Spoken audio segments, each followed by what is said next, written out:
can think of that has to do with administrative professionals, we talk about it here. So if that's what you're interested, just keep watching.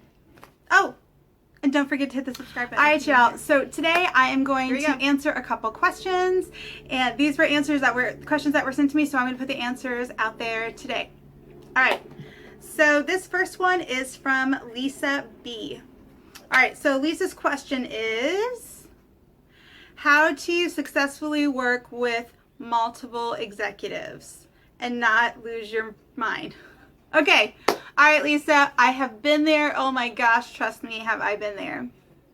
So for me, the key with working with multiple executives is making sure that not only are you collectively having discussions when this is like, if you're new on the job or if there are new executives that are coming in and you're starting to support them, you want to make sure you get everybody in a room and you talk about expectations. It's really important to figure out setting those expectations not only from the executive standpoint but also from yours, because you need to understand, let's say that all the executives are on the same level, you have to understand how are you guys going to be able to communicate priorities when you have, you know, 3 major things that are happening at one time.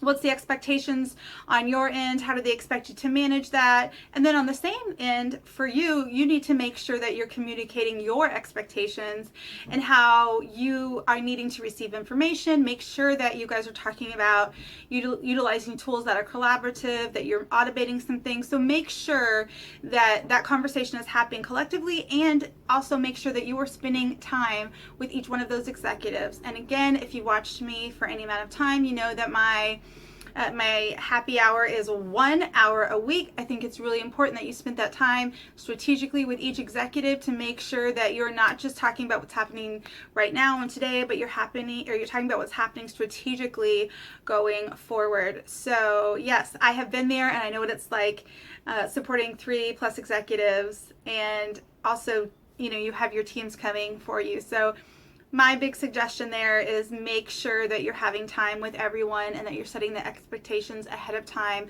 so everybody knows where they are.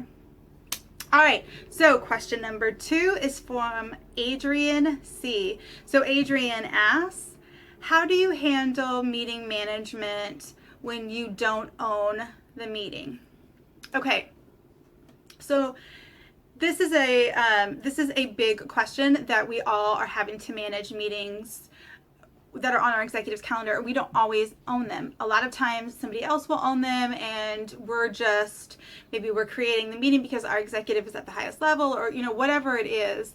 I like to push this back. And I know that that is something that makes some administrative professionals feel a little uncomfortable, but I like to push this back and really have those conversations and say, okay, if I am going to be managing this meeting for you, you have to set the expectations. You let them know this is what I need from you, this is when I need it from you, and also make sure that you're ready to back that up. So let me give you an example. If you're supporting an executive and they ask that this specific meeting comes out of their calendar, maybe again, because let's just say that they're at the highest level and they want to make sure that people pay attention and they're coming, well, there are certain things that you need to know, like how is the meeting going to be managed? Is there going to be a deck? What needs to be in the agenda? What is the meeting description? And sending those out again so that you are not continually updating meetings like it's a one and done. You deal with it, you make sure you have all the information. Now, of course, there are going to be some exceptions and you may have to send updates, but preferably you want that information ahead of time so that you can deal with it one time and let it be done, and then you're not managing it from there. And I would definitely say this, if you are using Outlook or a different tool, if you're using Skype for Business or a different tool, make sure, I cannot stress that enough, that your executive is not the one who is managing that meeting as a presenter. Make sure you go in, especially for Skype for Business, it's so easy. Go in there, add the names to the to line, and then go up to meeting options and it will populate presenters. So you do not want your executive to have to give someone else presentation rights, especially if it's an online meeting. So make sure that you set those expectations, get it one and done, and then set the presenter as someone else and not your executive. All right, so let's do one more question and then we'll wrap it up. All right, okay, this next question is from Christy, and her question is, You talk a lot about automation. What do you suggest automating in an inbox? Okay, so again, if you watch me or you follow me for any amount of time, I talk about automation a lot. There are so many great tools and apps that are out there that allow you to automate things that are repetitive in your workday.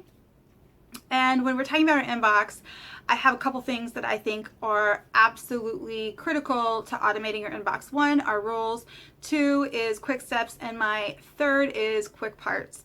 So let me add four. And the fourth one is templates. I would say those are the four tools that I always automate, especially if you're in Outlook.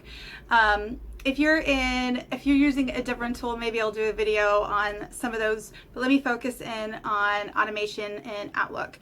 The reason why those things are important is because a rule will take care of a email before you ever even see it, based on parameters that you set ahead of time.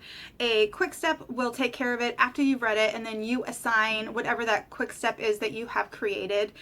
Third is a quick part, which is something that you have gone in ahead of time and say, okay, I want to have this exact phrase, or I need this exact information. It can have words, it can have pictures, it can have links, whatever that's in there, and you saved it as a quick part so that you hit the button and automatically inserts it into your email. And the fourth one I would say absolutely is templates. I use templates all the time. I think those are really important. So yeah, I am happy to deep dive on that question. If anybody's interested, just comment below and we'll talk a little bit more about automation for emails if anybody's interested. I think why this is important is because I have worked in companies, as we all do, and we're getting hundreds of emails a day, and dealing with your inbox is horrendous when you have that many. And even when you don't have hundreds, you still need to make sure that you're doing it effectively and efficiently so that you're getting that out of the way and you can focus on the actual work of your day. So I am so happy to do this first Q&A session. I hope that it was helpful. If you guys have any questions, please, as we always do, comment below and we'll make sure to answer any of your questions. Thanks everyone. Thank you so much for joining me. Again, if you're new to the channel, please subscribe. It really helps us to figure out what content to bring you. Hit that like button and make sure you share this with all of your admin friends. So thanks everyone and have a great day. Bye.